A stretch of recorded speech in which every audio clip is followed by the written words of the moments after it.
মা, এ দেখো আমি কাকে নিয়ে এসেছি। মেঘা। মা, এ দেখো আমি কাকে এনেছি। ও পূজা। আসো তোমরা, বসো।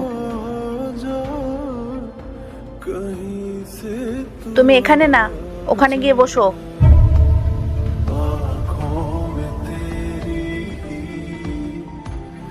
মেঘা, তোমাকে খুব সুন্দর লাগছে। তুমি কি এই রকমই চুড়িদার পরো সবসময়? হ্যাঁ কাকিমা, আমি এরকম ড্রেসই পরি সবসময়। কি বলুন তো, এটা তো আমাদের সংস্কার।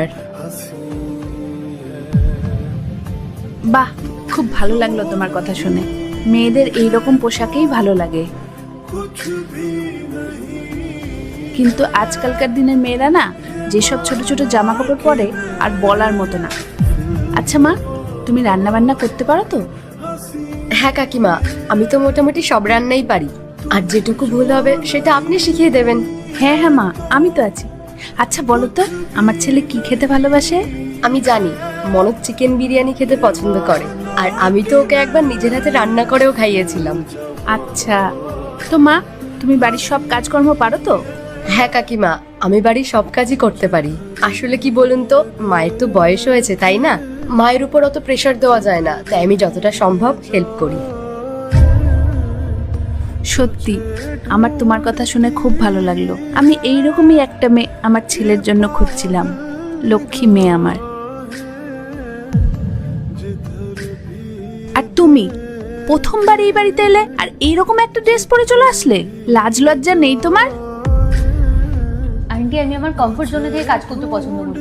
এই ড্রেস পরে আমি কমফোর্টেবল, তাই জন্যই পরেছি। শোনো, আমি এইসব একদম পছন্দ করি না। ও কত ভদ্র একটা ড্রেস পরে এসেছে, আর তুমি নিজেকে দেখেছো? যাই হোক, বাড়ির কাজকর্ম করতে কি পারো নাকি তাও পারো না? না আন্টি, আমি বাড়ির সেরকম কোনো কাজই পারি না। মা, বাড়িতে তো কাজের লোক আছে, তুমি ওকে এই সমস্ত কথা কেন বলছো? তুই চুপ কর, আমি ওকে জিজ্ঞেস করেছি তো। বাড়ির কাজকর্ম তাহলে পারো না? তুমি কি সারাদিন তাহলে এইভাবে সেজেগুজে বসে থাকো? আন্টি, আমি জব করি, সারাদিন বাড়ির বাইরে থাকি। বাড়ি ফিরে আমার কোনো এনার্জি থাকে না আর কাজ করার। আর সেই দিক থেকে বলতে গেলে আমার মাও আমাকে কোনোদিন জোর করেনি এইসব বিষয়ে। আচ্ছা, তুমি কি জানো রাহুল কি খেতে পছন্দ করে?